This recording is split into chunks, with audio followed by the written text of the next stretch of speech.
స్కూళ్లు IIT coaching సెంటర్లుగా మారుతున్నాయి. విద్యార్థులు మార్కులు ఉత్పత్తి చేసే యంత్రాలుగా తయారవుతున్నారు. నాసిరకం ఉత్పత్తులు మార్కెట్లోకి విడుదల అవుతున్నాయి. ప్రస్తుతం మన విద్యా వ్యవస్థ నడుస్తున్న తీరు ఇది. ప్రభుత్వాలు కూడా చూసి చూడకుండా వదిలేస్తున్నాయి. అంతిమంగా నష్టపోయేది విద్యార్థులే.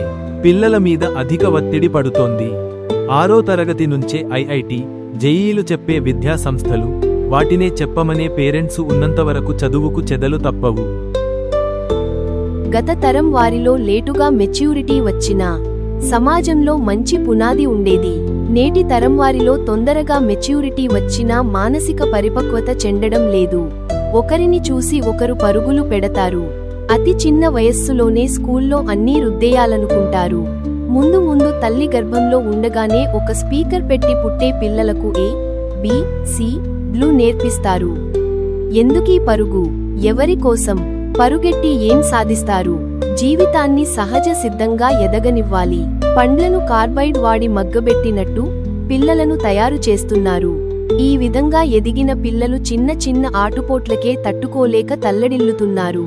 ఇలాంటి జనరేషన్ కాదు మనకు కావలసినది. Organic generation.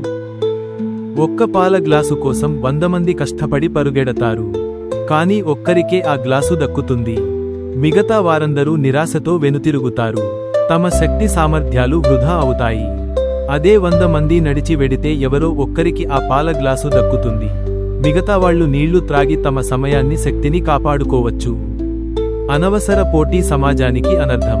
ప్రస్తుతం మన సమాజంలో అన్ని రంగాలలో నడుస్తున్న ట్రెండ్ ఇది. స్కూళ్లు, కాలేజీలు తమ విద్యార్థులు సాధించిన ర్యాంకులను చెవులు పగిలేలా గొంతు చించుకుని మరీ ప్రకటనలిస్తాయి.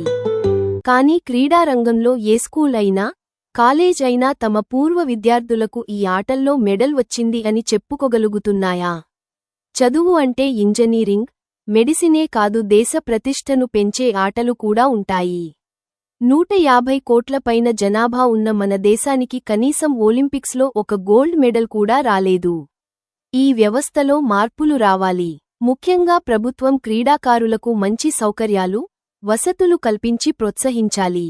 నచ్చితే లైక్, కుదిరితే షేర్, ప్రోత్సహించాలనుకుంటే సబ్స్క్రైబ్.